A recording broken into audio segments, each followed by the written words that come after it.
Hello, good morning India. Daily current affair सुबह 8 बजे। General science सुबह 9 बजे। मैथ्स मैजिक शाम 5 बजे। रेलवे की रीजनिंग शाम 6 बजे। Monday to Friday back to back classes live from studio. आज ही सब्सक्राइब करें वाईफाई स्टडी चैनल को। Hello friends, welcome to WiFi study changing the way of learning. मैं विवेक फिर से एक बार आप सभी के साथ हूं। आरआरबी ग्रुप डी और एएलपी और टेक्नीशियन के लिए स्पेशल जनरल साइंस की क्लासेस लेकर, और आज फिर से आपको चौंकाने के लिए मैं एक नया कॉन्सेप्ट लेके आया हूं जिसका नाम है challenge rapid fire test. Rapid fire test में क्या होगा, 25 क्वेश्चंस होंगे। हर एक क्वेश्चन के 2 नंबर, सही करोगे तो 2 नंबर। नेगेटिव मार्किंग है, ईमानदारी वाली, ऑनेस्टी, 0.50 मार्क्स की। अगर आप गलत करोगे तो 0.50 मार्क्स का।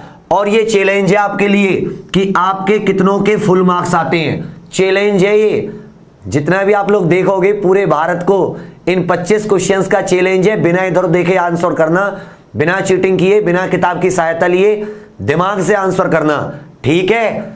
Challenge rapid fire test, RFT, rapid fire test. Question आते रहेंगे, मैं क्वेश्चंस का सॉल्यूशन देता रहूंगा, कोई दिक्कत नहीं है। आपको सिर्फ और सिर्फ ईमानदारी दिखानी है, ऑनेस्टी, कोई चीटिंग, कोई ट्रीटिंग नहीं करनी है।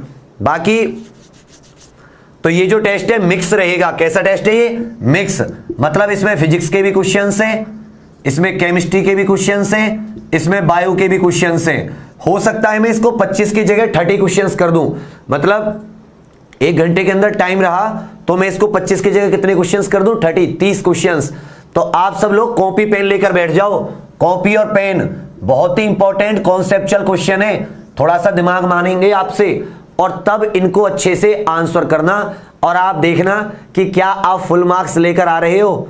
तो एक बार बताओ फटाफट से, कितने लोग एग्री हैं? फटाफट से थम्स अप करके कहिए कि आप लोग रैपिड फायर टेस्ट के लिए एग्री हैं, और जल्दी से लाइक कर दीजिए फटाफट से। कितने लोग हैं?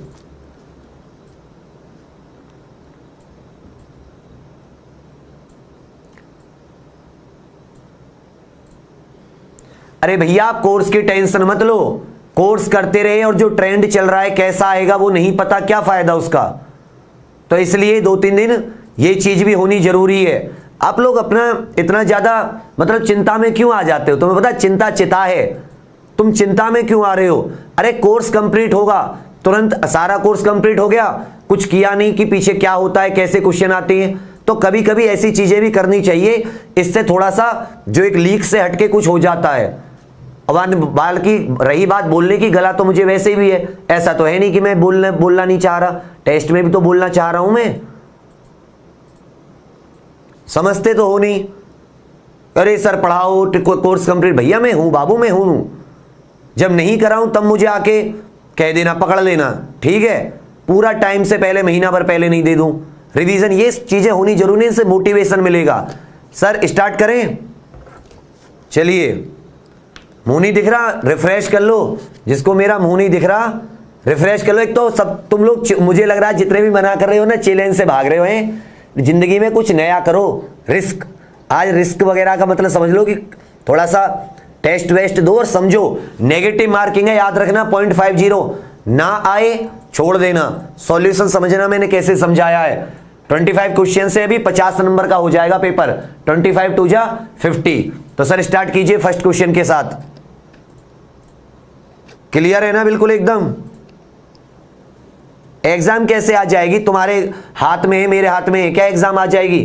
कैसे एग्जाम आ जाएगी? जबरदस्त की बात कर रहे हो आप लोग।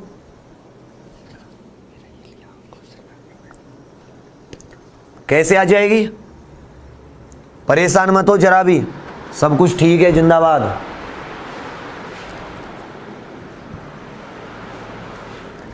ठीक है, परेशान मत हो कतई भी। पहला क्वेश्चन है आपकी स्क्रीन पे दिख रहा है। ये कुछ इंस्ट्रूमेंट दे रखे हैं लेफ्ट हैंड में, और वो किसको मेजर करते हैं? कुछ यंत्र दे रखे हैं, किसको नापते हैं? फैथोमीटर, बैरोमीटर, हाइग्रोमीटर और अल्टीमीटर। फटाफट से बताओ आंसर क्या होगा। फटाफट से बताइए। रैपिड फायर टेस्ट चल रहा है RFT 0.50 गलत के लिए है और 2 मार्क्स सही के लिए। फटाफट से बताइए। रैपिड फायर टेस्ट चैलेंज के साथ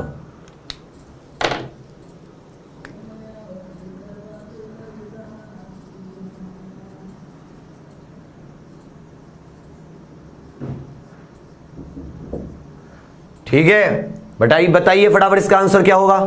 बहुत अच्छे, बहुत अच्छे, वेरी गुड, बहुत अच्छे। बहुत लोग गलत कर रहे हैं, बहुत लोग सही कर रहे हैं।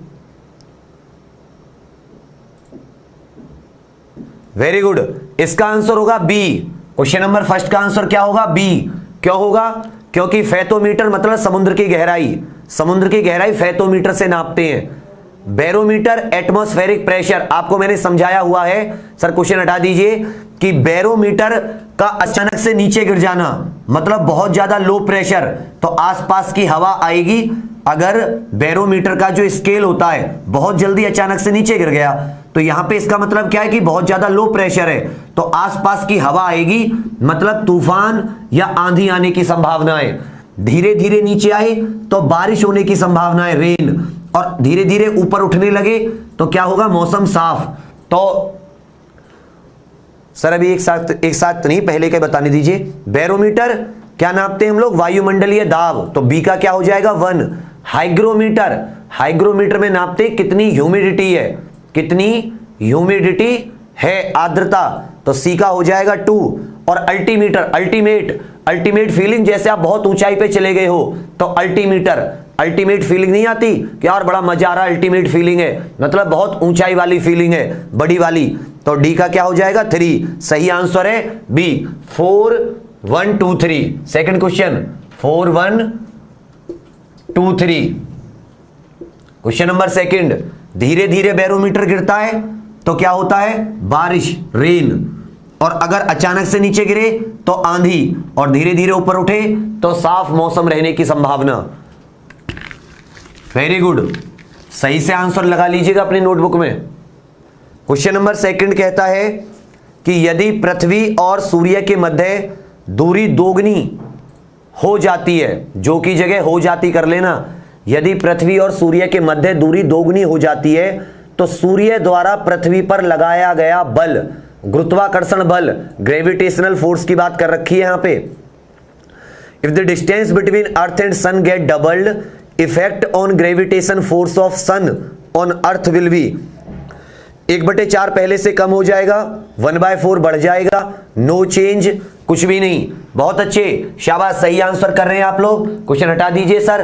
देखो बच्चा, आप जानते हो कि ग्रेविटेशनल फोर्स क्या होता है? न्यूटन ने दिया था formula Gm1 m2 upon r का स्क्वायर।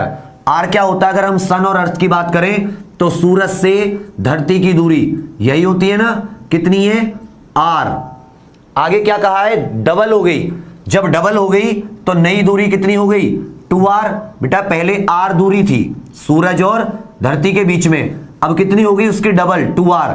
तो फॉर्मूले में रख दो, तो जो नया फोर्स होगा वो कितना हो जाएगा? Gm1 m2, यहां पे m1 मान लो अर्थ, m2 मान लो सन, सन का मास और अर्थ का मास, और r नया r कितना हो गया हमारा?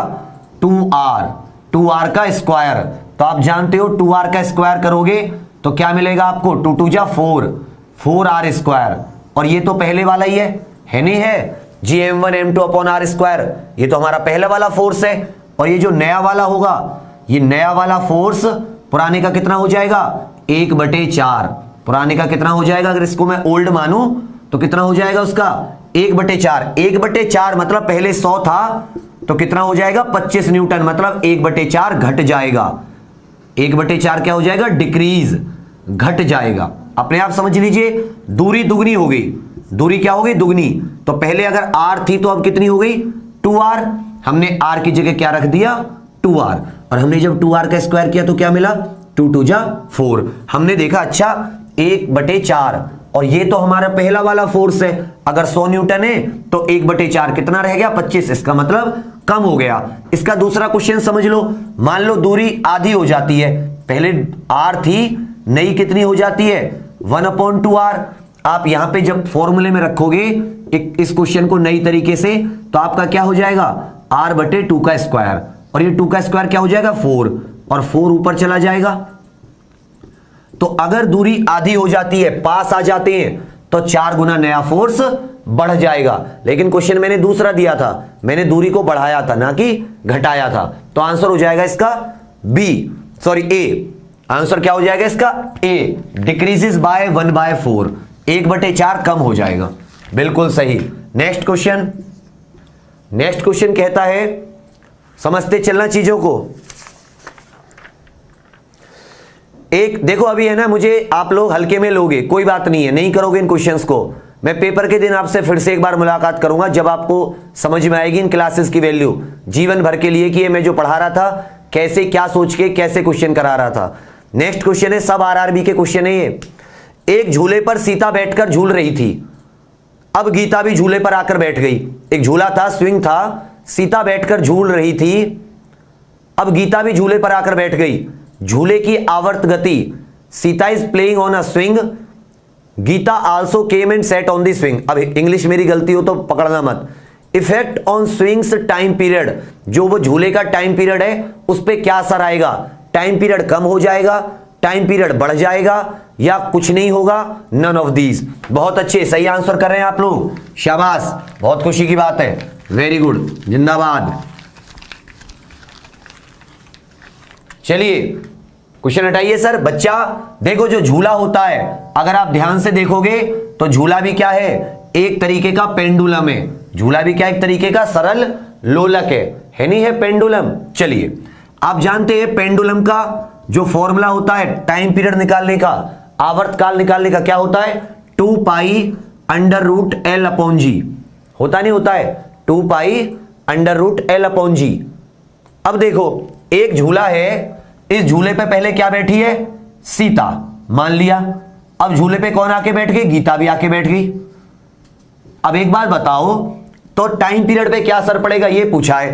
क्या इसमें कहीं भी इसके मास की, द्रव्यमान की बात हो रही है? मास ऑफ सीता और गीता, भाई इनका तो द्रव्यमान है, इनके अंदर क्या होगा? मास। और मास तो हमारे फॉर्मूले में है ही नहीं। तो सीता आके बैठ जाए, गीता आके बैठ जाए, या उसका पूरा कुनबा, मतलब पूरी फैमिली आकर बैठ जाए, कोई फर्क नहीं पड़ेगा, क्योंकि बच्चे टाइम पीरियड मास पे डिपेंड नहीं करता, द्रव्यमान पर निर्भर नहीं करता। मास की कहीं बात ही नहीं हो रही इस फॉर्मूले में। ये तो लेंथ और ग्रेविटी पे डिपेंड करता है ना। ग्रेविटी बढ़ती है, टाइम पीरियड कम होता है, और अगर लेंथ बढ़ती है तो टाइम पीरियड बढ़ता है, लेंथ घटती है तो टाइम पीरियड घटता है। तो जब मास पे डिपेंड ही नहीं करता तो कोई भी आके बैठ जाए, चाहे सीता आके बैठ जाए, चाहे गीता, चाहे उसका पूरी फैमिली, उसके भाई बहन, पापा मम्मी, सब, कोई फर्क नहीं पड़ेगा। नो चेंज, अपरिवर्तनशील, सी ऑप्शन था, नो चेंज। इसमें दूसरा एक क्वेश्चन और मेरे हिसाब से भी कर लो। मान लो कि अब जो सीता थी, ये सीता पहले बैठी हुई थी, अब सीता ने क्या किया? सीता खड़ी हो गई। सीता क्या हो गई? स्टैंड। क्वेश्चन क्या आ जाता है? सीता खड़ी हो गई। याद रखना, झूले पे बैठा व्यक्ति खड़ा हो जाता है। If a person is standing on a swing, पहले बैठा था अब खड़ा हो गया, तो जो इफेक्टिव लेंथ है वो घट जाती है। लेंथ क्या हो जाती है? डिक्रीज। याद रखना, इफेक्टिव लेंथ जो पेंडुलम है उसकी इफेक्टिव लेंथ पहले एल थी, तो अब कम हो जाती है। जो एल डैश है वो एल से कम हो जाती है। ये पूरी एल है और ये मान लो एल डैश, समझ लेना। क्या होता है कि जो सेंटर ऑफ मास होता है, द्रव्यमान केंद्र, वो थोड़ा ऊपर सरक जाता है, खड़े होने से ऊपर चला जाता है, जिससे जो लेंथ है एल घट जाती है। अगर लेंथ घटेगी तो टाइम पीरियड भी क्या हो जाता है? डिक्रीज कर देता है। इसको अच्छे से समझ लेना कि अगर कोई पर्सन खड़ा हो जाता है पेंडुलम पे, तो जो लेंथ होती है ना वो घट जाती है, कम हो जाती है, क्योंकि जो सेंटर ऑफ मास है वो थोड़ा सा ऊपर चला जाता है। इतना डीप में मत जाओ, इतना समझ लो कि जो लंबाई है वो घट जाएगी। लंबाई घट जाएगी तो उसके अंडर रूट के हिसाब से टाइम पीरियड भी घट जाएगा। पहले केस। दूसरा केस क्या कहता है इसमें कि अगर वो पैरों को लटका के बैठ जाए, नीचे पैर लटका ले, तो क्या होगा? लंबाई बढ़ जाएगी, इंक्रीज होगी, और टाइम पीरियड भी क्या हो जाएगा, इंक्रीज हो जाएगा। दोनों पॉइंट को अपनी कॉपी में नोट कर लो कि अगर पैर लटकाए तो टाइम बढ़ेगा और वो खड़ी हो गई तो टाइम घटेगा। क्वेश्चन नंबर 4 सर, और ये किसके कारण होता है, लंबाई और इफेक्टिव लंबाई बोलते हैं इसको, प्रभावी लंबाई वो कम ज्यादा हो जाती है।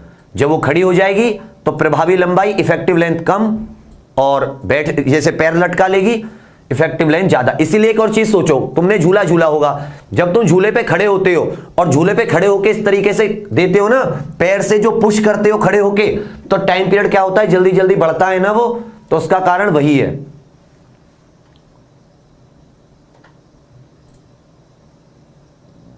बहुत अच्छे, शाबाश, इसको नोट कर लेना अपनी कॉपी में,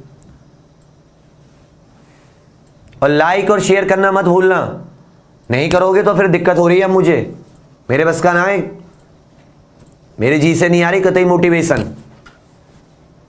एक क्वेश्चन, कितना अच्छा क्वेश्चन है बेटा ये क्वेश्चन, बहुत ही चैलेंजिंग क्वेश्चन है, समझ के आंसर देना। 4 वायर और सेम सब्सटेंस, 4 तार हैं, 4 wires of same substance whose dimensions are given below. Answer में मैंने डायमेंशन दे रखी है, कितना लंबा है कितना डायमीटर है। Are pulled away with same force, एक ही फोर्स लगाकर उनको खींचा गया, समझ रहे हो, एक ही फोर्स लगाकर। विच विल इलोंगेट मोर, किसमें ज्यादा खिंचाव आएगा या किसमें धैर्य वृद्धि ज्यादा होगी, फटाफट बताइए।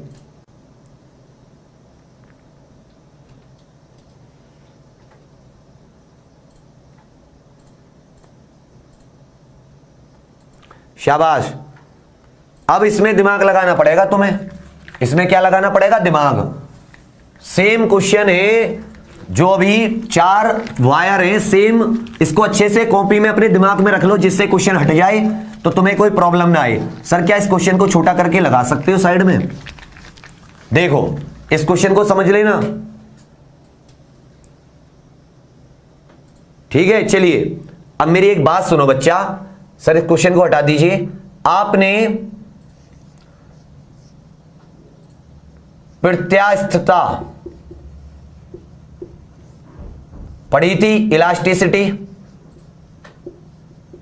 यंग मॉड्यूलस ऑफ इलास्टिसिटी नाम की चीज पढ़ी थी, कि जब आप किसी चीज पे फोर्स लगा के खींचते हैं, यंग मॉड्यूलस ऑफ इलास्टिसिटी, तो वहां एक बात आती थी अगर आपको याद हो, कि क्या होता था कि force per unit area, force per unit area किसके बराबर होता था,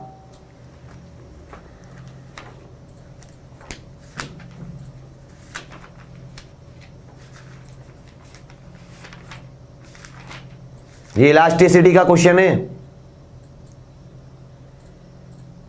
L upon L, delta L upon L, ये होता था ना, ये होती थी हमारी स्ट्रेस, स्ट्रेस अपॉन स्ट्रेन होती थी ना, प्रतिबल बटे विकृति, प्रतिबल बटे विकृति। तो देखो इसको ऊपर लेके जाओ, ये L जो है ये ऊपर चला जाएगा, क्या हो जाएगा, FL अपॉन A, और इतनी लंबाई बढ़ गई, समझ रहे हो। A क्या है, एरिया, वायर है तो वायर का क्रॉस सेक्शन क्या हो जाएगा, पाई आर स्क्वायर। अब समझिएगा यहां से हमसे कहा है कितना लंबा हो जाएगा, कितनी लंबाई बढ़ जाएगी, डेल्टा L कितनी लंबाई बढ़ जाएगी। ये young elasticity, young modulus of elasticity में पढ़ा हो तो यही पूछा है कितनी लंबाई बढ़ जाएगी, तो ये मॉड्यूलस कहां जाएगा, इधर, और ये L आ जाएगा इधर। तो ये फॉर्मूला कुछ इस तरीके से बन जाएगा, FL अपॉन A और यंग मॉड्यूलस ऑफ इलास्टिसिटी। तो देखो अब इसमें फोर्स सेम है और एक मटेरियल है, सेम सब्सटेंस है, और अगर सेम मटेरियल होता है तो इलास्टिसिटी भी क्या होती है, सेम होती है। तो ये दोनों चीजें क्या हो गई, कांस्टेंट। तो ये जो लंबाई होगी कितनी बढ़ेगी, ये किस पे डिपेंड हो गई, लेंथ पे और एरिया पे, लेंथ पे और एरिया पे। अब सोचो जिसकी लेंथ ज्यादा उतना ही ज्यादा ये खींचेगा। अब इन चारों ऑप्शन में देखोगे तो आपको पता चलेगा कि कौन से वाले की लेंथ सबसे ज्यादा थी। सी ऑप्शन में 3 मीटर लेंथ थी, सी ऑप्शन में 3 मीटर लेंथ थी, तो सी ऑप्शन में लेंथ कितनी थी, 3 मीटर। उसके बाद में एरिया क्या हो जाएगा, पाई आर स्क्वायर। तो यहां पे डायमीटर दे रखा था, अब अगर डायमीटर मान लो 1.5 मिलीमीटर है, इसको मीटर में चेंज करूंगा, फिर 2 से डिवाइड करूंगा, फिर इसका क्या करूंगा, स्क्वायर, तो एरिया क्या आएगा, कम। एरिया कम तो भी लेंथ क्या होगी, ज्यादा। तो कहने का मतलब हमने ऑप्शन में से जान लिया कि अगर लेंथ ज्यादा है, क्योंकि ये दोनों डायरेक्टली प्रोपोर्शनल है, किसी चीज की लेंथ ज्यादा है तो जाहिर सी बात है उसकी लंबाई में भी ज्यादा वृद्धि होगी। कहां से आया ये, जो हमारा यंग मॉड्यूलस ऑफ इलास्टिसिटी था उसमें हमें एक फॉर्मूला पता है कि स्ट्रेस अपॉन स्ट्रेन, स्ट्रेस क्या होती है, फोर्स पर यूनिट एरिया, या जो मतलब रिस्टोरिंग फोर्स होता है छोटे से एक एकांकी क्षेत्रफल पर, और अपॉन स्ट्रेन कि आपने किसी चीज पे फोर्स लगाया तो कितनी लेंथ बढ़ गई। तो भैया हमने इसको फॉर्मूले को रखा, एल ऊपर चला गया और हमें बढ़ी हुई लेंथ निकालनी थी डेल्टा एल, तो डेल्टा एल को हम दूसरी तरफ ले आए और यंग मॉड्यूलस को क्रॉस मल्टीप्लाई करके इस तरफ, फोर्स भी सेम है और ये यंग मॉड्यूलस ऑफ इलास्टिसिटी भी सेम है, क्योंकि मटेरियल क्या है, एक जैसा, स्टील तो स्टील, कॉपर तो कॉपर। तो हमारी ये जो लंबाई कितनी बढ़ेगी वो सिर्फ किस पे डिपेंड करेगी, एल पे और ए पे। लंबाई ज्यादा तो जाहिर सी बात है लेंथ भी ज्यादा बढ़ेगी। तो आंसर क्या हो गया, सी, जिसमें 3 मीटर और 1.5 मिलीमीटर लिखा हुआ था। क्लियर है ना आंसर, बिल्कुल सही। तो इसका आंसर हो जाएगा सी। क्वेश्चन नंबर 4 का आंसर क्या हो जाएगा, सी। फटाफट से क्वेश्चन नंबर 5, वेरी गुड। इसलिए कह रहा हूं चैलेंज है, ये आया हुआ क्वेश्चन है आरआरबी में, ये आए हुए क्वेश्चन है आरआरबी के, ये बहुत इंपॉर्टेंट है, अपनी कॉपी में उतार लेना। कभी भी इलोंगेशन पूछ सकता है आपसे, कितनी लंबाई बढ़ जाएगी, तो आप लेंथ का और उसका अगर आप वैल्यू भी पुट करोगे ना, वैल्यू, तो भी आपको सी ऑप्शन मिलेगा। एक बार करके देखना, मैंने करके देखी थी, फिर मैंने सोचा करके देखने से टाइम लगेगा, तो अगर लेंथ ये दोनों डायरेक्टली प्रोपोर्शनल है तो अगर ये ज्यादा तो दूसरा भी ज्यादा। समझ में आ रहा है ना बच्चा, क्वेश्चन अच्छे हैं। क्वेश्चन नंबर 5, क्वेश्चन नंबर 5, सारे क्वेश्चन जल्दी जल्दी करते हैं। अब एक लाइट रे जब एक मीडियम से दूसरे मीडियम में जाती है, प्रकाश तरंगें जब एक माध्यम से दूसरे माध्यम में जाती हैं तो क्या बदलता है, कौन कौन सी चीज बदल जाती है, फटाफट से आंसर कीजिए। जब प्रकाश तरंगें एक माध्यम से दूसरे माध्यम में जाती हैं क्या बदलता है, बहुत अच्छे, वेवलेंथ एंड वेलोसिटी, बिल्कुल सही आंसर, बिल्कुल सही आंसर, वेरी गुड। क्या बदलता है, wavelength and, sir next question, wavelength and velocity. Babu frequency कभी नहीं बदलती, ना साउंड की ना लाइट की, फ्रीक्वेंसी कभी नहीं बदलती, याद रखना। आवृत्ति कभी नहीं बदलती, तरंग धैर्य और वेग ये दोनों बदल जाते हैं, आवृत्ति कभी नहीं बदलती, तरंग धैर्य और वेग बदल जाता है। बहुत अच्छे, शाबाश, बहुत अच्छे, वेरी गुड। 5 का डी, वेवलेंथ और वेलोसिटी, इन दोनों को याद रखिएगा, वेवलेंथ और वेलोसिटी चेंज होती है, तरंग धैर्य और स्पीड, वेलोसिटी जिसे आप कह सकते हो, वो तो चेंज होती है ही। अगर हवा से ग्लास में जाएगी तो वेलोसिटी क्या हो जाएगी, कम, और जिसमें कम हो जाती है ऐसे मीडियम को क्या कहते हैं, ऑप्टिकली डेंसर मीडियम, सघन माध्यम। क्वेश्चन नंबर 6, एक डिफेक्ट होता है हमारी आई का, जिसे आई की डिसीज भी बोल सकते हो या आई डिफेक्ट बोल सकते हो। इसमें क्या होता है कि हमें पास का दिखाई देता है, मतलब या दूर का, कई सारे डिफेक्ट होते हैं, पास का, दूर का। तो आपसे कह रखा है कौन से डिफेक्ट में जो इमेज है वो रेटिना से पहले बन जाती है, कहां बन जाती है, रेटिना से पहले।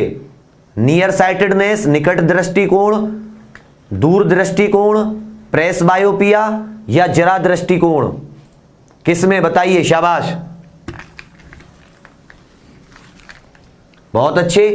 क्वेश्चन नंबर 6 में बच्चा याद रखो, आपको बताया था मेरे पिया, मेरे पिया मतलब मायोपिया, मुझे अपने पास की चीजें दिखाई दे रही हैं। अब सब कुछ मेरे पास है, समझना, मेरे पास थे मेरे पिया तो मेरा लेंस हो गया मोटा। अब जब मेरा लेंस मोटा हो गया तो जो फोकल लेंथ थी, लेंस मोटे होने से लाइट इस लेंस के अंदर ज्यादा देर रही, ज्यादा देर रही तो उसने ज्यादा फोकस किया, और फोकस कहां करना था, रेटिना पे, लेकिन कर कहां दिया, रेटिना से पहले, बिफोर रेटिना या इन फ्रंट ऑफ रेटिना। तो जो पहले लाइट बनती है वो किसमें होती है, मायोपिया, जिसे निकट दृष्टि दोष भी कह सकते हैं, निकट दृष्टि दोष या नियर साइटेडनेस। इसमें 3-4 क्वेश्चन पूछ लेगा। रेटिना से पहले इमेज बनेगी, क्यों? क्योंकि लेंस हो जाएगा मोटा। लेंस मोटा क्यों हो जाएगा? क्योंकि वो कॉन्ट्रैक्ट जो मसल्स हैं जिन्हें हम सीलियरी मसल्स बोलते हैं ना, सीलियरी मांसपेशी, वो कॉन्ट्रैक्ट या बिल्कुल खिंची हुई रहेंगी। और इसका इलाज कैसे करोगे? इसका इलाज करोगे कि इसके लिए एक कौन सा लेंस लगा दोगे? अवतल लेंस। कौन सा लेंस लगाओगे दोस्तों? अवतल लेंस या concave lens. Gentleman and women, आप कौन सा लगाओगे? अवतल lens, concave lens. Concave lens क्या करेगा? पहले फैलाएगा, फिर इनको रिफ्लेक्ट करेगा, तब जाके यहां पे इमेज बन जाएगी। क्लियर है? तो आंसर क्या हो जाएगा? ए, नियर साइटेडनेस। क्या हो जाएगा आंसर? ए। बहुत अच्छे। नेक्स्ट क्वेश्चन, शाबाश। Next question. सर किसी क्वेश्चन को साइड में लगा दीजिए, हो जाए तो कृपा आपकी। बहुत अच्छे, शाबाश। हाँ बेटा आ रहा है नेक्स्ट क्वेश्चन, रुक जाओ।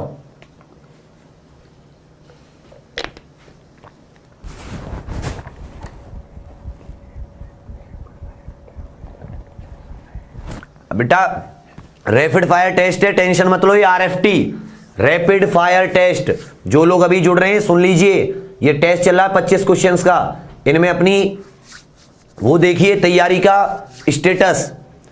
Due is not formed in night when wind speed is high. जब हवा की गति तेज होती है, तेज हवा चलने से कभी कभी रात में ओस नहीं बनती, क्योंकि वाष्पीकरण की अधिक दर, हवा में कम नमी, तापमान ऊंचा होता है, या डी? नेक्स्ट क्वेश्चन सर, शाबाश। जो क्वेश्चन नंबर 7 है, आपको मैंने एक चीज बताई थी कि जो वाष्पीकरण होता है, वाष्पीकरण मतलब इसका आंसर हो जाएगा ए, इवेपोरेशन।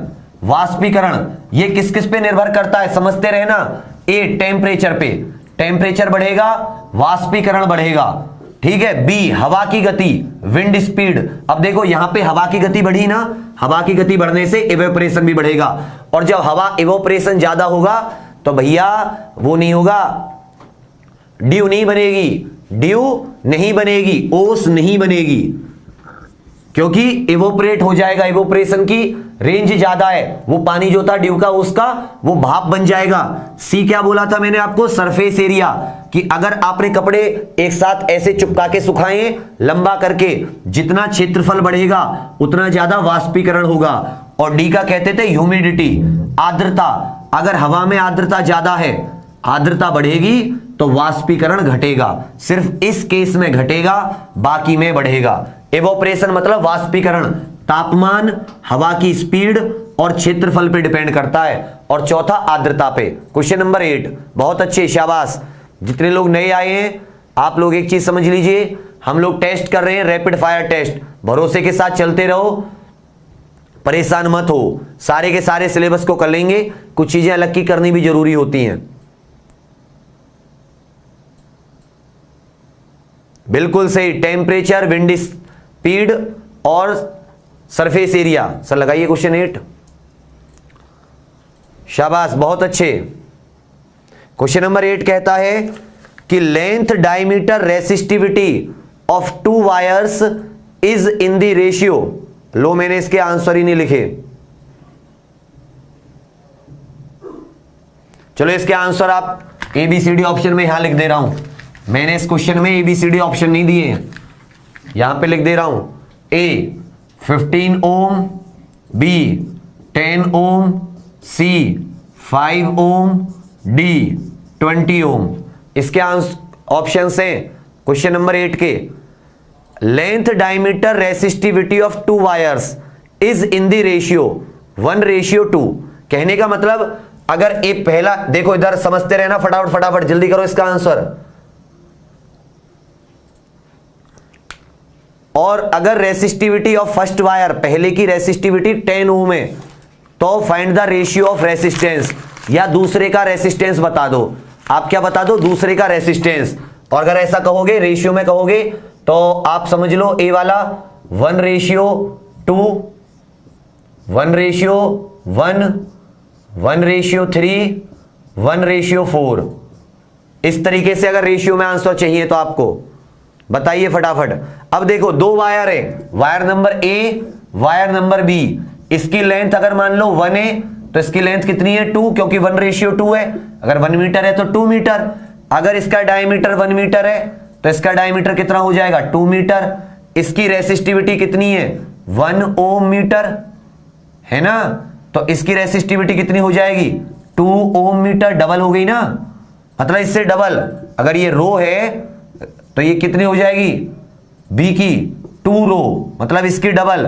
अगर ये डायमीटर 1 है तो कितना हो जाएगा 2 ऑफ डी ए। और अगर ये लेंथ इसकी 1 मीटर है तो बी की क्या हो जाएगी 2 ऑफ एल ए।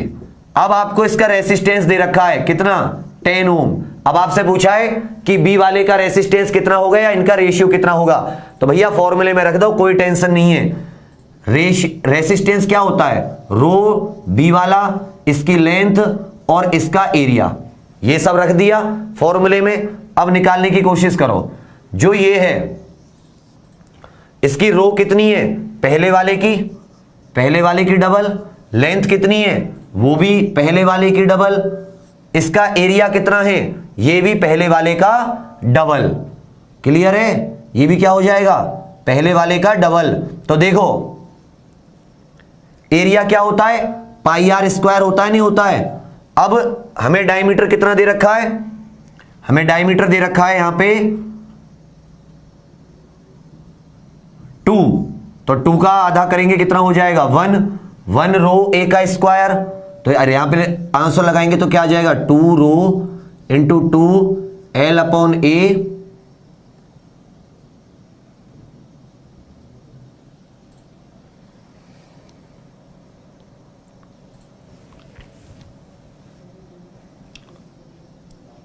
मतलब कहने का मतलब इसे एक बार सॉल्व करना पड़ेगा सही से। रुको इसे मैं सही से सॉल्व करता हूं इन्हें हटा के, या इस क्वेश्चन को एक काम करते हैं लास्ट में सॉल्व करते हैं, फिर दिक्कत हो जाएगी। इस क्वेश्चन को समय नहीं लेते, लास्ट में सॉल्व करते हैं दोबारा।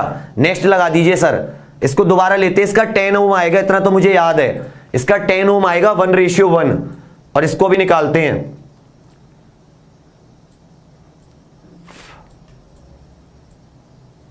डायमीटर वाईमीटर सब डबल हो रहे हैं ना, ये सब 2 दूनी 4 कुछ कट जाएगा।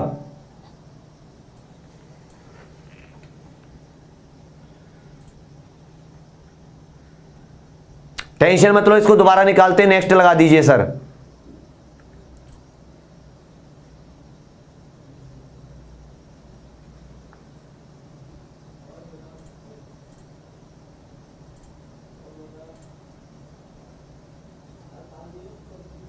तुम निकालो अभी, इसका कोशिश करना है, इसको दोबारा निकालेंगे।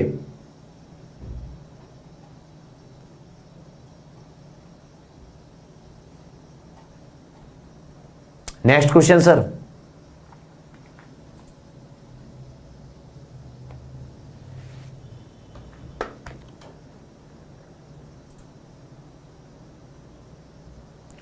ट्रांजिस्टर बनाने के लिए सर्वोत्तम क्या है, ट्रांजिस्टर बनाने के लिए इनमें से सबसे अच्छा कौन सा है, फटाफट बताइए किसके ट्रांजिस्टर बनते हैं। इनमें से ट्रांजिस्टर बनाने के लिए सबसे बेस्ट कौन सा है, ट्रांजिस्टर बनाने के लिए सबसे बेस्ट ट्रांजिस्टर बनाने के लिए कौन सा है।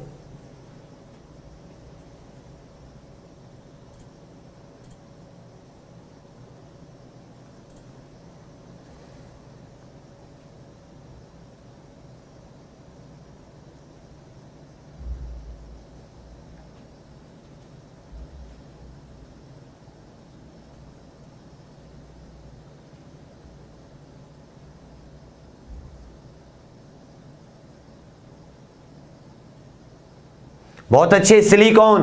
क्या आंसर हो गया इसका, सिलिकॉन। पता है ना सेमीकंडक्टर ट्रांजिस्टर सिलिकॉन, आपको पढ़ाया था जब सेमीकंडक्टर पढ़ाए थे। तो क्वेश्चन नंबर 9 का answer B. Sir question number 10 25 करने हैं तो टाइम बहुत हो रहा है। क्वेश्चन नंबर 10, पता नहीं मेरे साथ क्या प्रॉब्लम है, बहुत स्लो हो जाती है गाड़ी। चलो हम कर लेंगे उसको, अभी टेंशन मत लेना 8th वाले को।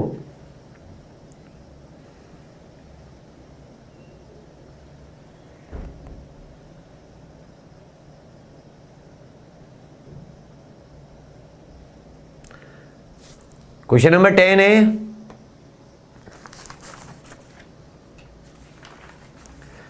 Stars get energy. स्टार जो होते हैं सूरज या कोई और सन वगैरह, उन्हें एनर्जी कैसे मिलती है? नाभिकीय संयोजन, न्यूक्लियर फ्यूजन, न्यूक्लियर फिशन, रासायनिक क्रिया या ड्यू टू ग्रेविटी। किससे मिलती है? क्वेश्चन नंबर 10 का ए, नाभिकीय फ्यूजन। किससे मिलती है? जिसमें हल्के हाइड्रोजन मिलके क्या बना देते हैं? हीलियम, उससे मिलती है nuclear fusion. Question number 11 nuclear fusion से। क्वेश्चन नंबर 10 का बी, नाभिकीय संयोजन, न्यूक्लियर फ्यूजन से।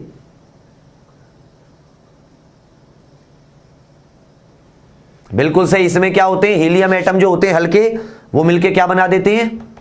एक भारी, दो मतलब हाइड्रोजन एटम जो हल्के हाइड्रोजन एटम होते हैं वो मिलके एक भारी एटम बना देते हैं हीलियम का, और बहुत अनलिमिटेड अमाउंट में, अनकंट्रोल्ड अमाउंट में क्या निकलती है? एनर्जी निकलती है। सन वगैरह में यही होता है, न्यूक्लियर फ्यूजन। एक ऐसा हैलोजन बताइए जिसका उपयोग, अब आपको पहले तो हैलोजन जानना होगा। हैलोजन क्या होते हैं? तो जो हमारी पीरियोडिक टेबल होती है उसमें कुछ एलिमेंट होते हैं 16th ग्रुप के, फ्लोरीन, क्लोरीन, बोरोन, आयोडीन, ये सब, इन्हें हैलोजन कहा जाता है। ये बहुत ज्यादा इलेक्ट्रोनेगेटिव होते हैं, किसी के साथ भी क्रिया कर लेते हैं। तो ऐसा हैलोजन जो पेन किलर के तौर पर यूज होता है, as a painkiller, painkiller के तौर पर, इसका आंसर है बी, ब्रोमीन।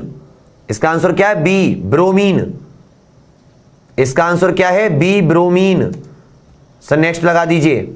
ऐसा हैलोजन, यही तो मैंने बताया था आपको कि ये चैलेंज का टेस्ट है। हैलोजन जो पेन किलर की तरह इस्तेमाल होता है वो होता है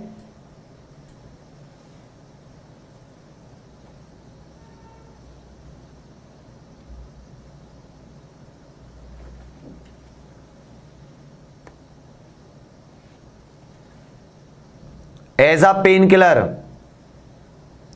हैलोजन लैंप भी होते हैं।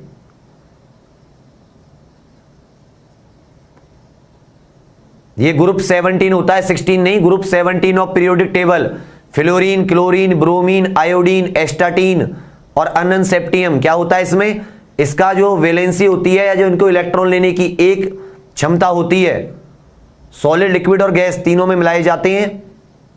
आयंस या कंपाउंड की फॉर्म में मिलते हैं, क्योंकि ये हाईली रिएक्टिव होते हैं, या तो आयंस की फॉर्म में या कंपाउंड की फॉर्म में। ये ब्रोमीन जो होता है बैक्टीरिया को मारने के भी काम आता है। एक पोटेशियम ब्रोमाइड नाम का कंपाउंड होता है, उसमें ये पेन किलर की तरह यूज होता है। चलिए नेक्स्ट क्वेश्चन क्या है? इनकरेक्टली, इनमें से एक का जो केमिकल फॉर्मूला है वो गलत है। एक का केमिकल फॉर्मूला क्या है? गलत। एक का केमिकल फॉर्मूला गलत है।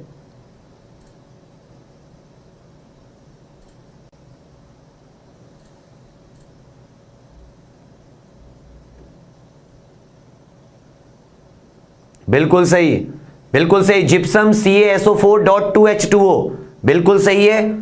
POP, plaster of Paris, CaSO4.12H2O। याद रखना, जब पीओपी को हीट किया जाता है, पीओपी को गर्म करते हैं, तो इसमें से आधा निकल जाता है, 1.5 CaSO4.12H2O, और ये क्या बन जाता है? पीओपी। जिप्सम को गर्म करने पे क्या मिल जाता है हमें? पीओपी। इसी तरह गैलेना, गैलेना नाम की ओर होती है जिससे हमें लेड मिलता है। गैलेना एक ओर होती है, ओर माने अयस्क, जिससे हमें क्या मिलता है? लेड, शीशा मिलता है। लेड या पीबी, शीशा मिलता है। इसमें सल्फर और लेड कंबाइन रह के होते हैं, गैलेना अयस्क होता है। इसका आंसर होगा सी, क्योंकि CaOCl2 कैल्शियम ऑक्सीक्लोराइड फॉर्मूला होता है ब्लीचिंग पाउडर का। कैल्शियम भी होता है और एक ऑक्सीजन एटम होता है, कैल्शियम ऑक्सीक्लोराइड, कैल्शियम ऑक्सीक्लोराइड। तो इसका आंसर क्या हो जाएगा? सी। ब्लीचिंग पाउडर का फॉर्मूला गलत है, इसका आंसर क्या हो जाएगा? सी। क्वेश्चन नंबर 12 का आंसर क्या हो जाएगा? सी। कैल्शियम सल्फेट डाइहाइड्रेट, इसको गर्म करते हैं, हीट करते हैं तो बन जाता है पीओपी। और गैलेना होती है अयस्क लेड का पीबीएस। तो आंसर क्या रहेगा आपका CaOCl2। जिप्सम का फॉर्मूला ठीक है, तो आंसर क्या हो जाएगा सी, क्योंकि इसमें ऑक्सीक्लोराइड, कैल्शियम ऑक्सीक्लोराइड, क्लोरीन को क्विकलाइम में से पास करते हैं, क्लोरीन को क्विकलाइम में से, तब बनता है calcium oxychloride. Next question, CaOCl2 calcium oxychloride. Baking powder को गर्म करने पर, NaCO3 को गर्म करने पर बनता है वॉशिंग सोडा। नेक्स्ट क्वेश्चन कहता है इलेक्ट्रिक बल्ब या कैमरा लेंस वगैरह जो होते हैं वो किसके बने होते हैं? इलेक्ट्रिक बल्ब और कैमरा लेंस वगैरह ये किसके बने होते हैं? कौन से कांच के बने होते हैं? फटाफट से बताइए। कैमरा लेंस या ये जो इलेक्ट्रिक बल्ब वगैरह होते हैं ये किसके बने होते हैं? कांच, गिलास, जो मैं आपको पढ़ाने वाला था। मैं सोचा था कि कुछ आप पढ़ के आए होंगे, इसलिए ये दे दिया। तो इसका आंसर होगा फ्लिंट कांच, ए वाला। इसका आंसर क्या हो जाएगा? ए, फ्लिंट कांच। इसके इलेक्ट्रिक बल्ब का जो वो ग्लास होता है ना, कवर, कैमरा के लेंस वगैरह, ये फ्लिंट के बनते हैं, जबकि क्राउन ग्लास के बनते हैं चश्मे के लेंस जो होते हैं। और लीड क्रिस्टल ग्लास जो होता है, इसके महंगे कांच के बर्तन। लीड क्रिस्टल ग्लास मतलब क्रिस्टल माने बहुत महंगे, मत समझ लो, जैसे हीरा एक क्रिस्टल है, इस तरह से। और क्राउन माने अपने सर पे मतलब आंखों पे लगाते हो, तो क्राउन ग्लास, चश्मे के लेंस। और फ्लिंट मतलब फिलामेंट होती है ना बल्ब में, वहां से याद कर लो, बल्ब की क्या होती है? फिलामेंट। तो बल्ब का जो कांच वगैरह होता है, कैमरा, ये सब क्या होती है? ये बनते हैं इससे, फ्लिंट कांच से। नेक्स्ट क्वेश्चन नंबर 13 का हो जाएगा A. Question number 14, question number 14,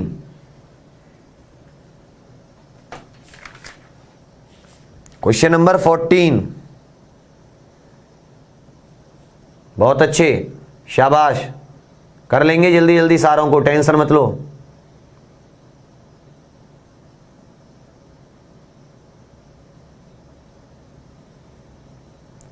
ammonia gas बनाने में उत्प्रेरक बनाया जाता है, या मतलब अमोनिया गैस जब बनती है कौन सा कैटेलिस्ट यूज होता है? आयरन, प्लेटिनम, पेप्सिन या इनमें से कोई नहीं? आयरन, प्लेटिनम, पेप्सिन या इनमें से कोई नहीं। अमोनिया गैस बनाने का एक प्रोसेस होता है हेबर्स प्रोसेस। उस हेबर्स प्रक्रिया में जो उत्प्रेरक का कार्य करता है, कैटेलिस्ट दो तरह के होते हैं। पॉजिटिव जो रेट ऑफ रिएक्शन बढ़ा देते हैं, मतलब अभिक्रिया जल्दी हो जाती है। दूसरे जो रेट ऑफ रिएक्शन घटा देते हैं। तो ये जो होता है यहां पे आयरन काम करता है। कौन सा काम करता है? आयरन अमोनिया को, नाइट्रोजन और हाइड्रोजन जो मिलके बनाती हैं, नाइट्रोजन और हाइड्रोजन क्या बनाती है? अमोनिया, NH3, इसको बढ़ा देता है, इसके रेट ऑफ रिएक्शन को बढ़ा देता है। कौन सा? लोहा। एक बात याद रखना, कैटेलिस्ट क्या प्रोवाइड करते हैं? कैटेलिस्ट सरफेस एरिया बढ़ा देते हैं। जब क्षेत्रफल ज्यादा होता है तो ज्यादा कंबाइन करते हैं एटम, और वो जो रिएक्शन होती है, अभिक्रिया, वो जल्दी हो जाती है। तो हेबर प्रोसेस में लोहा और जो प्लेटिनम है वो होता है सल्फ्यूरिक एसिड बनता है। जब प्लेटिनम सल्फ्यूरिक एसिड बनाने में काम आता है। और पेप्सिन आता है, प्रोटीन एंजाइम होता है। जब हमारा पाचन होता है, डाइजेशन होता है, तो एक एंजाइम होता है पेप्सिन, प्रोटीन को पचाता है। अगला क्वेश्चन नंबर 15, क्वेश्चन नंबर 15,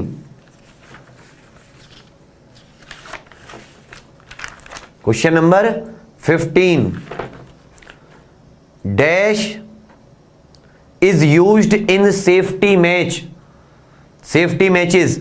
माचिस जो होती है उसमें कौन सा फास्फोरस का इस्तेमाल किया जाता है? माचिस में कौन से फास्फोरस का? बिल्कुल सही, माचिस में कौन से फास्फोरस का इस्तेमाल किया जाता है? बिल्कुल सही, रेड फास्फोरस। कौन से का? रेड। पहले व्हाइट का किया जाता था, लेकिन आजकल किसका किया जाता है? Red phosphorus. फास्फोरस कई टाइप का होता है, येलो, रेड, व्हाइट, ब्लैक। तो इसमें रेड फास्फोरस का किया जाता है। जैसे आप जलाते हो ना जलने पे तुरंत माचिस में एक साथ जो आग लगती है, तो रेड किस में बदल जाता है? व्हाइट फॉस्फोरस में। लाल किस में बदल जाता है? सफेद फॉस्फोरस में। तो आंसर कर लीजिए रेड फॉस्फोरस, बी वाला, बिल्कुल सही। Next question, next question,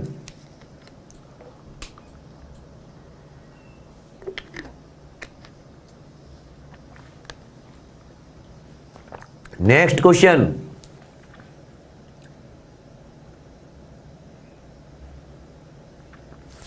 question number 16 है डैश की उपस्थिति के कारण, डैश की उपस्थिति के कारण हमें एलपीजी में से क्या आती है?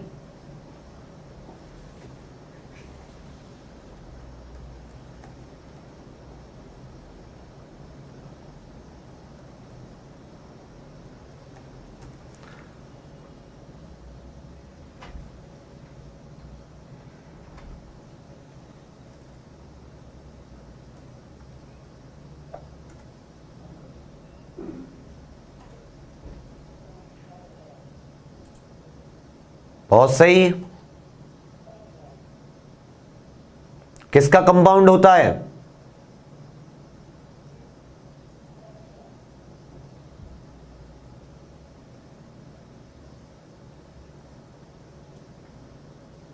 देखो ये होता है सल्फर का। किसका होता है? Sulphur compound. मरकेप्टीन मिला देते हैं, मरकेप्टीन। इसमें सड़े हुए अंडे जैसी महक आती है, देखा है ना। जो एलपीजी लीक होती है तो उसका पता लगाने के लिए जो कंपाउंड होता है वो होता है हाइड्रोजन सल्फाइड। हाइड्रोजन सल्फाइड जिसे हम मरकेप्टीन बोलते हैं। क्या बोलते हैं? मरकेप्टिन, CAPTIN। मैंने ई भी जोड़ दिया है। तो इसका आंसर क्या हो जाएगा? क्वेश्चन नंबर 16 कि एलपीजी लीक होने का पता हमें किससे चलता है? तो हमें पता चलता है सल्फर का एक, इसमें SUPFUL कुछ लिख दिया है मैंने। क्या हुआ था कि रात बहुत लेट सोया था, तो ये सुबह उठ के क्वेश्चन बनाए थे, तो मुझे वो समझ में नहीं आ रहा था, आधा जग रहा था आधा सो रहा था। सल्फर SULPHUR, मरकेप्टीन साइड में लिख दिया है। ये गैस होती है H2S, मरकेप्टीन ऑर्डर कह सकते हो इसे। इससे पता चलता है एलपीजी लीक कर रही है नहीं। क्वेश्चन नंबर 17, तो इसका आंसर हो जाएगा क्वेश्चन नंबर 16 का सी। क्वेश्चन नंबर 16 का सी। क्वेश्चन नंबर 17, और रात एनडी वाली क्लास रही थी तो उसमें काफी लेट हो गया था। क्वेश्चन नंबर 17, नॉट मैच्ड या सही सुमेलित नहीं है।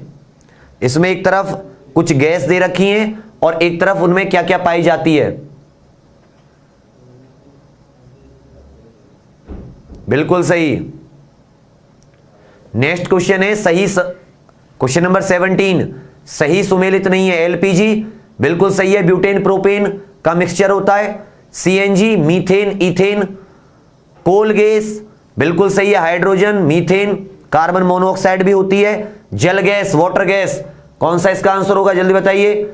17 का डी, बिल्कुल सही। क्वेश्चन नंबर 17 का आंसर क्या होगा? डी।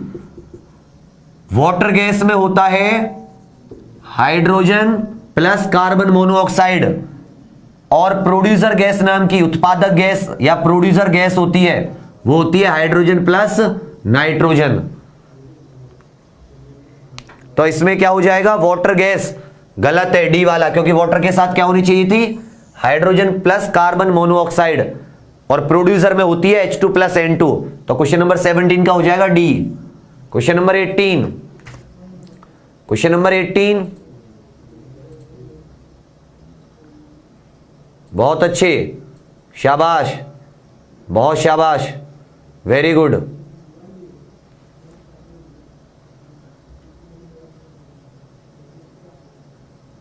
भाई लाइक वाइक मत करना, डिसलाइक कर देना सारे के सारे, कोई दिक्कत नहीं है।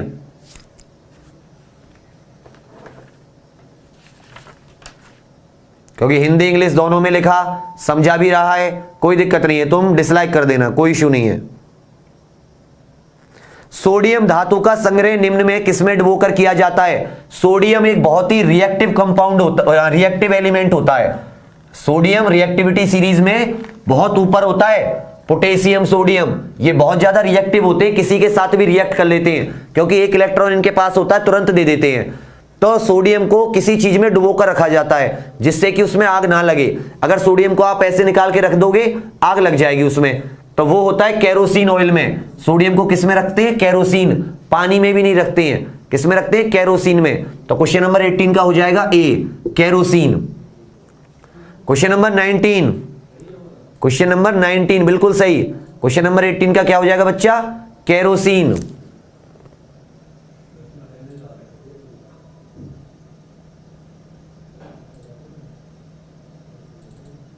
करो, कोई बात नहीं, बढ़िया, शाबाश, अच्छा लग रहा है ना, क्वेश्चन अच्छे हैं।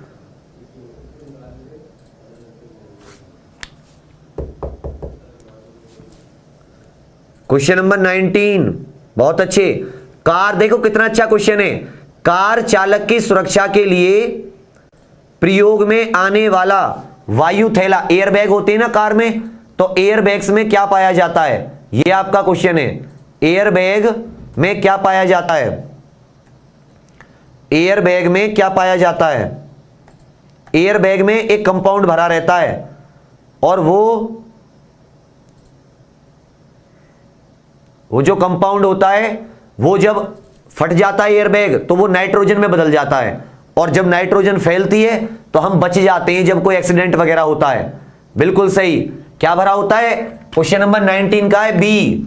क्वेश्चन नंबर 19 का है बी, सोडियम एजाइड।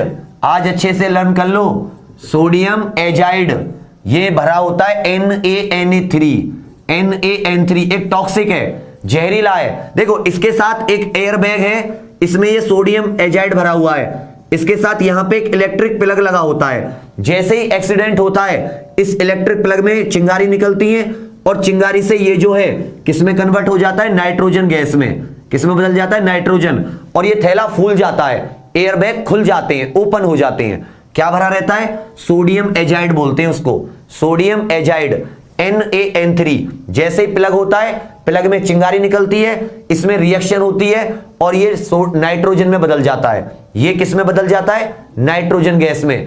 और एयरबैग खुल जाते हैं और हम सेफ रहते हैं जब एक्सीडेंट वगैरह होता है।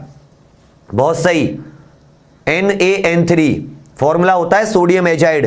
क्वेश्चन नंबर 20, मैंने क्या कहा था? फुल मार्क्स ईमानदारी से, गलत करोगे तो कटेंगे। क्वेश्चन नंबर 19 का भी। क्वेश्चन नंबर 20, अगर कोल को किसी बंद कमरे में जलाते हैं, कोल को किसी बंद कमरे में जलाते हैं तो कौन सी गैस घुटन और मृत्यु का कारण बनती है? सफोकेशन और डेथ का कारण बनती है। कौन सी गैस सफोकेशन और डेथ का कारण बनती है?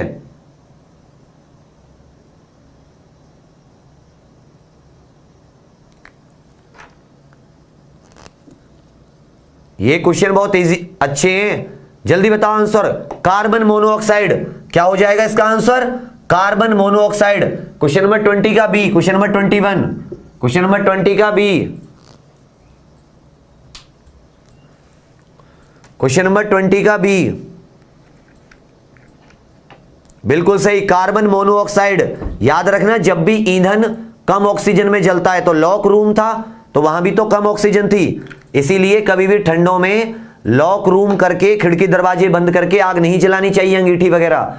कार्बन मोनोऑक्साइड बनती है जो साइलेंट डेथ भी होती है, बिना बताए, क्योंकि हमारे कार्बन मोनोऑक्साइड की खासियत होती है वो हमारी ऑक्सीजन जो ले जाने वाला हीमोग्लोबिन होता है उसके साथ रिएक्शन कर लेती है, ऑक्सीजन नहीं ले जा पाता, जो ऑक्सीजन नहीं मिलती तो हम साइलेंटली मर जाते हैं। रक्त का थक्का बनाने के लिए कौन सी धातु चाहिए? रक्त का थक्का बनाने के लिए कौन सी धातु चाहिए? रक्त का थक्का, देखो क्या होता है, कैल्शियम। जो थ्रम्बोप्लास्ट होती हैं, थ्रम्बोप्लास्ट, प्रोथ्रोम्बिन, थ्रम्बोप्लास्ट, जब एयर के, थ्रम्बोप्लास्ट क्या होती है हमारी प्लेटलेट, जो प्लेटलेट्स होती है ना, जो हमारे ब्लड में प्लाज्मा, आरबीसी, डब्ल्यूबीसी और प्लेटलेट्स पाई जाती हैं, इन्हें थ्रम्बोप्लास्ट बोलते हैं, इनका वैज्ञानिक नाम। जैसे ही ये एयर के संपर्क में आती है, जब हमें चोट लगती है तो हवा के संपर्क में आती है तो ये बन जाती है प्रोथ्रोम्बिन। क्या बन जाती है? प्रोथ्रोम्बिन। और फिर प्रोथ्रोम्बिन कैल्शियम के साथ मिलके क्या बना लेता है? थ्रोम्बिन। और थ्रोम्बिन फाइब्रोनोजिन के साथ मिलके, ये सब प्रोटीन होते हैं ब्लड में, फाइब्रोनोजिन इसके साथ मिलके बनाता है फाइब्रिन। क्या बनाता है? फाइब्रिन। और फाइब्रिन होती है छोटे छोटे धागे जो एंड में रक्त के आरबीसी के साथ मिलके क्या बना देते हैं, आरबीसी इनमें फंस जाती हैं, छोटे छोटे महीन दाने होते हैं, फंस जाती हैं तो ब्लड क्लॉट या रक्त का थक्का जम जाता है। तो कौन सा, कैल्शियम, ये बहुत जरूरी होते हैं। आंसर क्या हो जाएगा, ए वाला, कैल्शियम जरूरी होता है रक्त का थक्का जमने में। Next question, question number 22। Question number 21 का आंसर हो जाएगा ए, रक्त का थक्का जमने में कौन सा जरूरी होता है, कैल्शियम। बहुत अच्छे।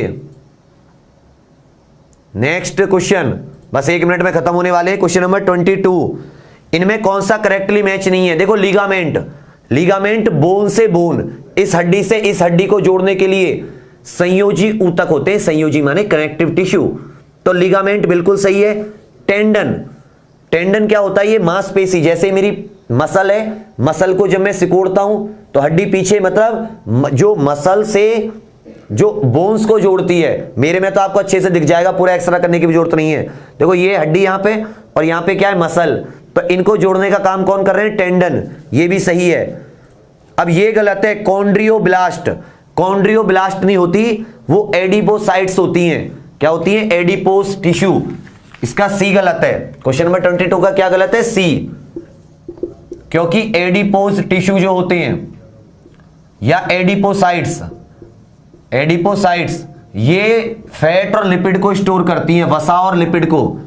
तो कॉन्ड्रियो, ये जो नाम दे रखा है कॉन्ड्रियोब्लास्ट, इनका काम क्या होता है, ये बच्चे हमारे कार्टिलेज टिश्यू होते हैं। क्या होते हैं, कार्टिलेज, जो हमारी ये कान वगैरह बने होते हैं ना, ये कान के नीचे जहां पे जैसे कान छिदाते हैं कोई लड़कियां वगैरह है, लड़के, तो खून नहीं निकलता ना, कम निकलता है, उसका कारण होता है कॉन्ड्रियोब्लास्ट, कार्टिलेज, नाक की ये हड्डियां, सॉफ्ट पार्ट जो होते हैं, सॉफ्ट बोन्स बोलते हैं इनको। और फैट और लिपिड को कौन करते हैं, एडिपोज। तो इसका सी वाला गलत था, बाकी सब सही है। कि लिगामेंट क्या करते हैं, हड्डी से हड्डी, टेंडन क्या करते हैं, मसल से बोन्स को या मसल से मसल को, एडिपोसाइट या एडिपोज टिश्यू फैट और लिपिड को, और कॉन्ड्रियोब्लास्ट कार्टिलेज होते हैं सॉफ्ट पार्ट जहां से खून नहीं निकलता, इनमें कम होती हैं ब्लड कैपिलरीज वगैरह। क्लियर है, तो इसका आंसर हो जाएगा सी। क्वेश्चन नंबर 23,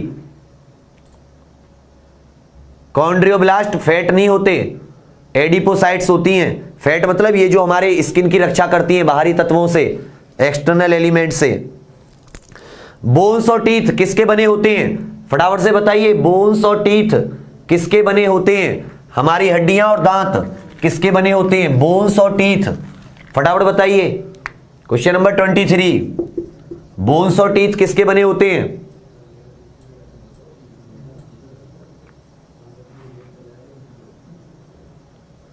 बेटा सीपीओ के लिए नहीं है, कैसी बात करो यार, सबके लिए इनफ है ये, 1000 बार मैं बता चुका हूं, आप समझदार हो, ग्रेजुएट हो यार। बच्चा ये साइंस है, सब में आती है, कभी पेपर देखा है प्रीवियस ईयर, बाबू सब में आएगी, सब में, सब में।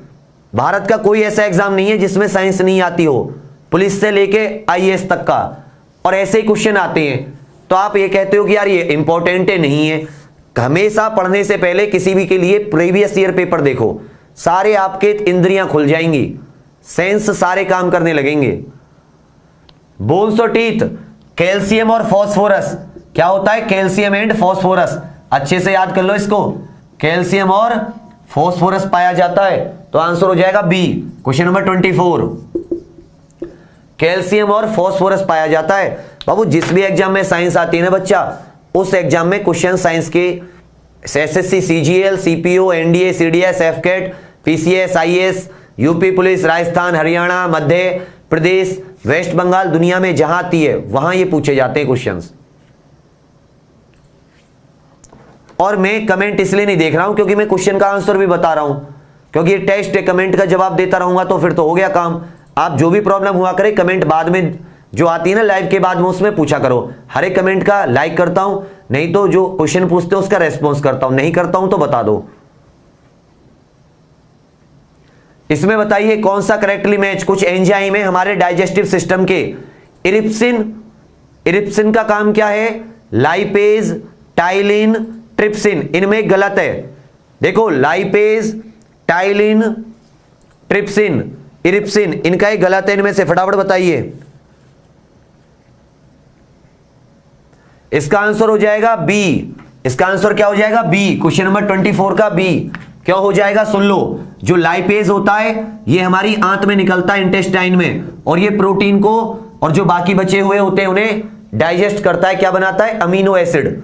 इसी तरह जो लाइपेज है, लाइपेज का काम होता है फैट को, इमल्सिफाइड फैट को, इमल्सिफाइड फैट जो होते हैं, वसा, उसको फैटी एसिड बना देना। लाइपेज का काम, ये भी कहां निकलता है? आंत में। वो इरिप्सिन का काम सही था, इरिप्सिन लिखा था मैंने यहां पे, इरिप्सिन। ठीक है, लाइपेज का काम क्या होता है? Emulsified fat. जबकि आपको क्या दे रखा है? ग्लूकोज, जो कि गलत है। टाइलिन मुंह में निकलता है, लार जो होती है, और स्टार्च होता है उसमें। क्या होता है? स्टार्च। और कौन सा बच्चा लास्ट वाला? ट्रिप्सिन। ट्रिप्सिन ये प्रोटीन को पचाता है, उसमें निकलता है पेनक्रियाटिक जूस में, पेनक्रियाटिक जूस में।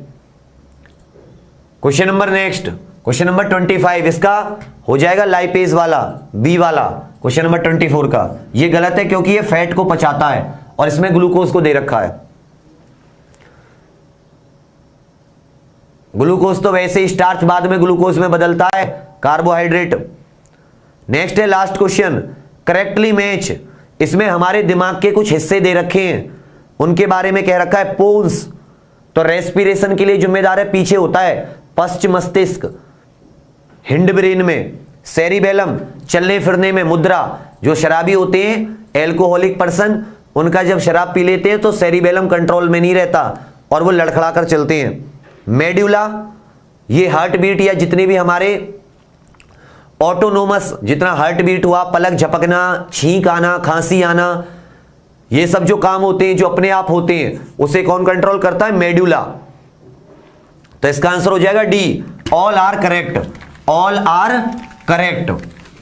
और अब आ जाओ क्वेश्चन नंबर 10 पे, जो क्वेश्चन नंबर 8 था। देखो उसकी लंबाई जो थी एल ए की, वो कितनी थी? एल।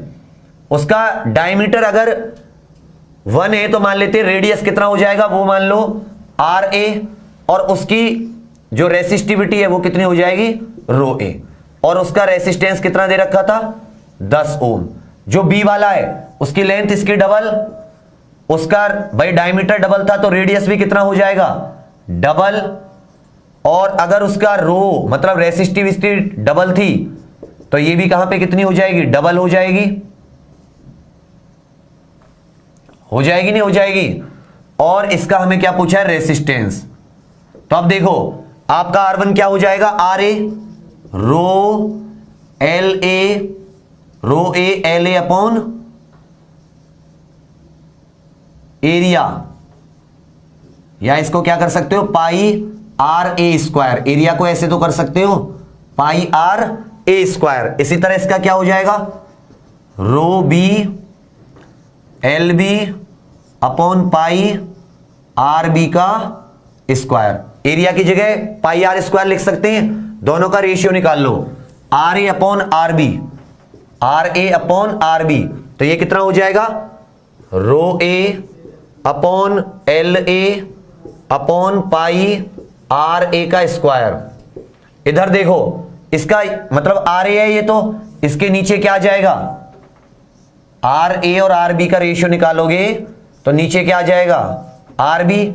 आर बी का देखो रो बी, ये इसका डबल है, इसकी लेंथ भी क्या थी? ए की डबल, और इसका रेडियस भी क्या है? ए का डबल। अब क्या करोगे? ये जो नीचे वाली वैल्यू है ये ऊपर पहुंच जाएगी, तो ये जो फॉर्मूला है ये कुछ इस तरह का बन जाएगा। इसको हटा रहा हूं, ये हो जाएगा रो मतलब पहले वाले का एल पाई 4 आर ए का स्क्वायर, ये हो जाएगा ना 2 2 जा 4, और स्क्वायर स्क्वायर की जगह, और नीचे रह जाएगा पाई आर ए का स्क्वायर, ये वाली वैल्यू और ये वाली value, 2 rho A into 2 L A. अब देखो पाई से कट गया पूरा का पूरा, 2 2 जा 4, ये कट गया, रो एल ए ये हो गया। तो कहने का मतलब क्या बचा? 1:1 बचा ना ऊपर और नीचे, और हमने क्या निकाला था? R A upon R B. तो ये कितना आ गया? 1:1। तो अगर ये कितना है? 10 ओम, तो बी वाला भी कितना आ जाएगा, क्रॉस मल्टीप्लाई कर लो 10 ओम। इसलिए मैं बता रहा था। इसमें एक चीज ध्यान नहीं दी आपने, अगर लेंथ डबल हुई थी तो एरिया भी डबल हुआ था। एरिया भी क्या हुआ था, डबल, और लेंथ डबल हुआ, एरिया भी डबल हुआ। तो इसलिए जो वो थी एक दूसरे की बढ़ने की या डायरेक्टली और इनवर्सली प्रोपोर्शनल की बात, वो सारी चीजें कट गई। कुछ नहीं किया मैंने, इसकी लेंथ निकाल लेना, इसकी लेंथ, और दोनों का अलग अलग ये वाला फॉर्मूला लगा देना घर पे अभी एक बार। एरिया, और एरिया की जगह क्या लिख देना, पाई आर स्क्वायर। और अगर इसको सॉल्व करने बैठोगे आंसर आपका भी यही आएगा। कुछ नहीं किया तो इसका आंसर क्या हो जाएगा 8th वाले का, ये हो जाएगा 1:1 या 10 ओम वाला, बी या सी जो भी था। तो अब बताइए फटाफट से अपना स्कोर कमेंट में कीजिएगा सारे के सारे लोग। ईमानदारी से जितने सही हुए हैं उसमें 2 की मल्टीप्लाई कर दीजिएगा, जितने करेक्ट हुए हैं, और जितने रॉन्ग हुए हैं उसमें 0.50 की मल्टीप्लाई। और टोटल जैसे मान लो आपके 20 क्वेश्चन हुए सही तो 22 जा 40, और 5 हुए गलत तो 2.5 नंबर माइनस कर देना, ये आ जाएंगे 37.5 नंबर। इस तरह से आउट ऑफ 50 ऐसे लिख के क्वेश्चन अच्छे थे या नहीं थे, कुछ समझ में चीजें आ रही हैं नहीं आ रही हैं, और इस सब को आप मुझे कमेंट में करके जरूर बता दीजिएगा। मन करे तो लाइक शेयर कर दीजिएगा, ना करे तो दिक्कत हो जाएगी, मन करे तो कर दीजिएगा। मैंने अपनी तरफ से पूरी कोशिश की है, हिंदी में लिखे, इंग्लिश में लिखे, फिर भी क्या प्रॉब्लम आ रही है मुझे समझ नहीं आ रहा। इससे ज्यादा कोई नहीं करेगा। अब मैं आपके खुद के आंसर तो लिख नहीं सकता। ठीक है, चलिए फिर मिलते हैं कल। अपना ख्याल रखिएगा, सेम टाइम 9 AM। कल शुक्रवार है और कल स्टार्ट करेंगे कुछ नया। तब तक के लिए जय हिंद।